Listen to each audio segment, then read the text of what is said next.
ताउते ने deep depression के रूप में प्रदेश में प्रवेश किया है। मौसम विभाग जयपुर के निदेशक राधेश्याम शर्मा ने बताया कि तूफान कमजोर पड़ गया है। कल प्रदेश में प्रवेश करने के बाद उदयपुर और उसके आसपास के इलाकों में भारी बारिश दर्ज की गई। उन्होंने बताया कि अगले 24 घंटे में इसका असर पूर्वी राजस्थान में देखने को मिलेगा। वहीं राजधानी जयपुर में आज लगातार बारिश का दौर जारी है। ताउते कमजोर होकर डिप्रेशन के रूप में 18 तारीख को मध्य रात्रि से उदयपुर जिले से राजस्थान में प्रवेश किया है और पिछले 24 घंटों में यदि देखें तो उदयपुर संभाग के जिलों में heavy to very heavy rainfall भी दर्ज किया गया है। सबसे ज़्यादा डूंगरपुर में 232 mm यानी एक्सट्रीमली हेवी रेनफॉल रिपोर्ट हुआ है। आज यदि देखें तो यह सिस्टम डिप्रेशन के फॉर्म में बन गया है और इसका मूवमेंट उत्तर पूर्वी राजस्थान यानी भरतपुर संभाग की तरफ है। अगले 24 घंटे पूर्वी राजस्थान के जयपुर और भरतपुर संभाग में अभी भी रुक रुक कर मध्यम से भारी बारिश का जो सिस्टम जारी रहेगा। 20 तारीख से इस सिस्टम का असर खत्म होगा। हवाओं की बात करें तो जिस समय ये प्रवेश किया राजस्थान में उस टाइम भी 40 से 50 किलोमीटर प्रति घंटा तक की हवाएं साउथ राजस्थान में रही है। फिलहाल जैसे जैसे ये सिस्टम कमजोर हो रहा है हवाओं की गति भी कमजोर हो रही है। चक्रवाती तूफान ताउते का असर सिरोही जिले के माउंट आबू में भी देखने को मिला। यहां तेज हवाओं के साथ बारिश होने से कई पेड़ गिर गए, जिस कारण बिजली के खंभे भी उखड़ गए। विद्युत विभाग के सहायक अभियंता शंभू सिंह ने बताया कि इलाके में बिजली की बहाली के लिए खंभों को दुरुस्त करने का काम तेजी से किया जा रहा है।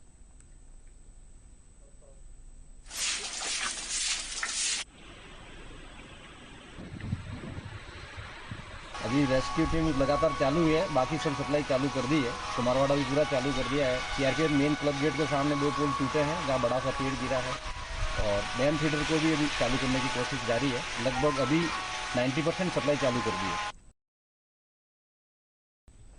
चक्रवाती तूफान के चलते सीकर में भी कल रात से ही रिमझिम बारिश का दौर शुरू हो चुका है।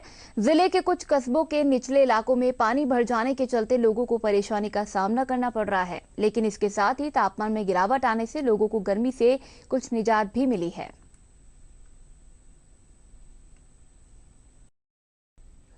प्रदेश में कोरोना संक्रमण के प्रभाव के कारण ब्लैक फंगस के मरीजों की संख्या में निरंतर वृद्धि देखते हुए इसे महामारी घोषित कर दिया है। चिकित्सा विभाग द्वारा जारी अधिसूचना के अनुसार राजस्थान महामारी अधिनियम 2020 में इसे शामिल किया गया है। इसके चलते प्रदेश में इस बीमारी का प्रभावी इलाज संभव हो पाएगा। चाकसू विधायक वेद प्रकाश सोलंकी ने एक निजी अस्पताल को गोद लेकर कोरोना मरीजों के लिए बेड की व्यवस्था की है। वेद प्रकाश सोलंकी ने बताया कि जरूरत पड़ने पर बेड्स की संख्या को बढ़ाया भी जा सकता है। इसके अतिरिक्त ऑक्सीजन कॉन्सेंट्रेटर, ऑक्सीजन सिलेंडर सहित अन्य सुविधाएं भी उपलब्ध करवाई जाएंगी। सामरिया हॉस्पिटल के निदेशक से बात कर डॉक्टर सामरिया जी से उनका हॉस्पिटल में लोगों का निःशुल्क उपचार करने के लिए निवेदन किया था। उन्होंने हमारी बात को गंभीरता से लिया और उनके मन में जज्बा था कि किस तरह से इस कोविड काल के अंदर मैं भी लोगों की सेवा करूं। उन्होंने तत्काल प्रभाव से मेरे आग्रह को स्वीकार किया और उन्होंने अपना हॉस्पिटल जिस स्थिति में था उस स्थिति में मुझे देने के लिए कहा। मैंने उसके बाद जो भी हॉस्पिटल में जो भी कमियां थी, बेड्स की कमियां हो, एसी की कमी हो, जनरेटर की कमी हो या ऑक्सीजन कंटेनर की कमी हो, ऑक्सीजन की कमी हो, वो सारी व्यवस्थाएं हम लोगों ने पूरी की पूरी जनसहयोग से की और आज 30 बेड बनकर पूरे के पूरे तैयार हो गए हैं। नए बेड भी आ गए हैं, पूरे संसाधन भी आ गए हैं, मेडिकल भी पूरी की पूरी व्यवस्था मेडिसिन की हो गई है। परिजनों के लिए और हमारे पेशेंट्स के लिए हमने निःशुल्क भोजन की व्यवस्था रखी है। आने वाले मरीज को भी हम निःशुल्क भोजन देंगे। उनके आने वाले जो अटेंडेंट हैं उनको भी निःशुल्क भोजन की व्यवस्था की जाएगी। इसके लिए हमने इंदिरा रेसी से भी कह दिया है, भामाशाहों से भी कह दिया है कि हमारी तरफ से पूरी की पूरी व्यवस्थाएं जो यहाँ पे मरीज आएंगे उनको हर तरह की सुविधाएं मिलेगी। उनको सोने के लिए गद्दे भी मिलेंगे, उनको रहने की व्यवस्था भी मिलेगी। सारी व्यवस्था हमारी नगर पालिका ने वहाँ पे टेंट लगा तमाम चीज कर दी है। प्रदेश में घर घर औषधि योजना के अंतर्गत प्रत्येक परिवार को आयुर्वेद महत्व की 4 प्रजातियों तुलसी, गिलोय, अश्वगंधा और कालमेघ के पौधे वितरित किए जाएंगे। प्रधान मुख्य वन संरक्षक डीएन पांडे ने बताया कि इसके लिए वन विभाग द्वारा 550 पौधशालाओं में इन पौधों को उगाया जा रहा है। बारिश के मौसम में इनका वितरण किया जाएगा।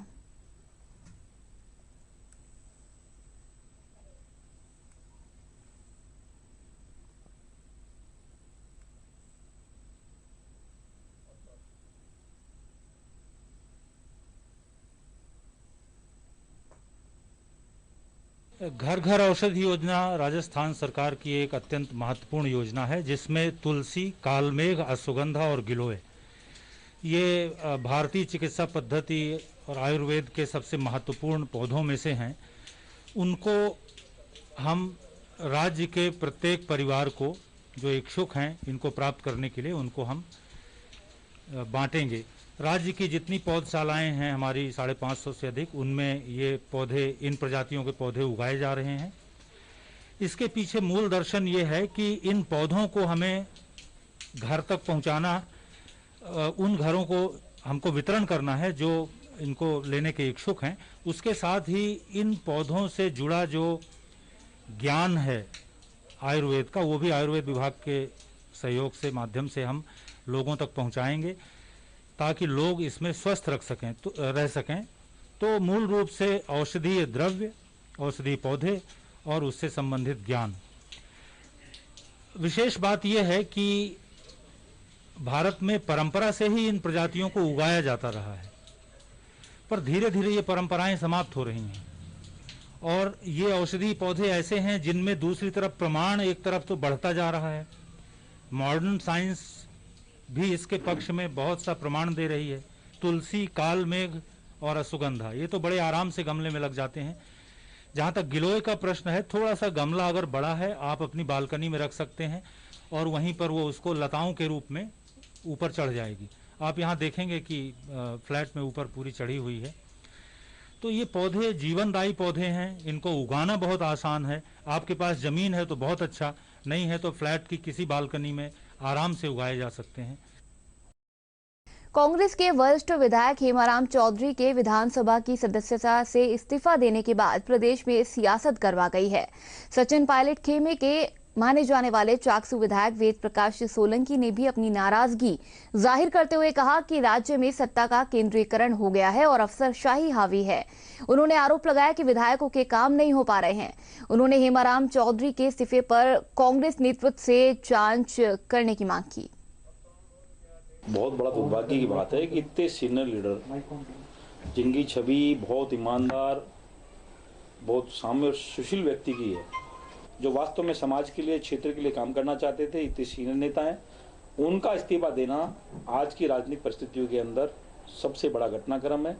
और जो उनकी मांग थी, मैं आपकी कांग्रेस आलाकमान से भी चाहता हूं, हमारी मांग भी है कि जो भी मुद्दे उन्होंने रखे हैं उनको गंभीरता से सुना जाए और ऐसे नेताओं को कांग्रेस के हाथ में जोड़े रखेंगे आज के समय में बहुत ही आवश्यकता है। ये आपके माध्यम से मैं कहना चाहता हूँ, सत्ता का विकेंद्रीकरण होना चाहिए, ज्यादा लोगों की भागीदारी इसके अंदर होनी चाहिए। जब भागीदारी कम लोगों की है तो अफसरशाही हावी होगी। कई मंत्रालय अभी बिना मंत्रियों के चल रहे हैं, तो जहां मंत्री नहीं होंगे अफसरशाही हावी होगी और हो भी रही है। इसलिए मैंने पहले भी निवेदन किया था कि जल्दी से जल्दी सत्ता का विकेंद्रीकरण करा जाए, जिससे ज्यादातर लोगों को मौका मिले। जितने ज्यादा लोग होंगे सत्ता के भागीदार होंगे तो कार्यकर्ताओं को जितने ज्यादा काम भी होंगे। उच्च शिक्षा राज्य मंत्री भंवर सिंह भाटी ने कोरोना महामारी और ताउते चक्रवात सहित अन्य विषयों पर चूरू स्थित जिला परिषद सभागार में समीक्षा बैठक ली। बैठक में चूरू विधायक राजेंद्र राठौड़ सहित अधिकारीगण मौजूद रहे। इस दौरान राजेंद्र राठौड़ ने अस्पतालों में संसाधनों की कमियों का मुद्दा उठाया।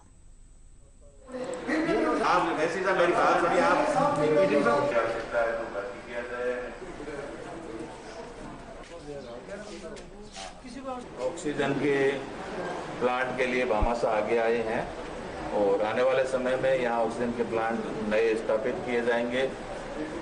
माननीय धारीवाल साहब के द्वारा, स्वायत्त शासन विभाग के द्वारा चूरू जिले में अलग अलग उपखंडों पर सुजानगढ़, रतनगढ़, 3-4 स्थानों पर ऑक्सीजन के प्लांट लगाने की घोषणा की गई है और आने वाले समय में और भी ज़्यादा ऑक्सीजन के संसाधन जुटाने के लिए हम पूरी तरह से प्रयासरत हैं। ऑक्सीजन के कंसंट्रेटर बड़ी संख्या में आ रहे हैं। पूरा ये प्रयास है कि हम हर हालत में चूरू जिले में और पूरे प्रदेश में जो कोरोना की भयानकता है उसको हम कम से कम कर सकें और लोगों को ज़्यादा से ज़्यादा राहत दे सकें। जो कमी खामियां हमारे सामने आई, हमने सकारात्मक दृष्टि से सरकार का ध्यान आकर्षित किया है। ये दुर्भाग्य है, चूरू के अंदर रिकवरी रेट के आधार पर चूरू राजस्थान में सबसे कम रिकवरी रेट है। पॉजिटिविटी बहुत ज़्यादा है, RT-PCR के टेस्ट कम हो रहे हैं और इसके अलावा जिस प्रकार का इलाज का इंतजाम होना चाहिए वो इलाज का इंतजाम नहीं है। इस सारी बातों को हमने अपना सहयोग भी देने की बात कही है और ये भी कहा है कि इन सारी बातों को सरकार दुरुस्त करे। कोरोना महामारी में जरूरतमंद लोगों को भोजन उपलब्ध करवाने के उद्देश्य से मोती डूंगी गणेश मंदिर ट्रस्ट द्वारा 1000 परिवारों को राशन के पैकेट्स वितरित करने का संकल्प लिया गया।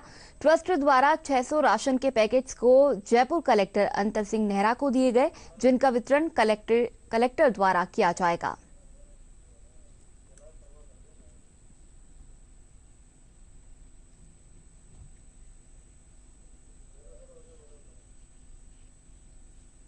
बड़ा दान नहीं है और प्रसाद से बड़ा प्रचार नहीं है। मैं इस पद्धति को मानता हूँ।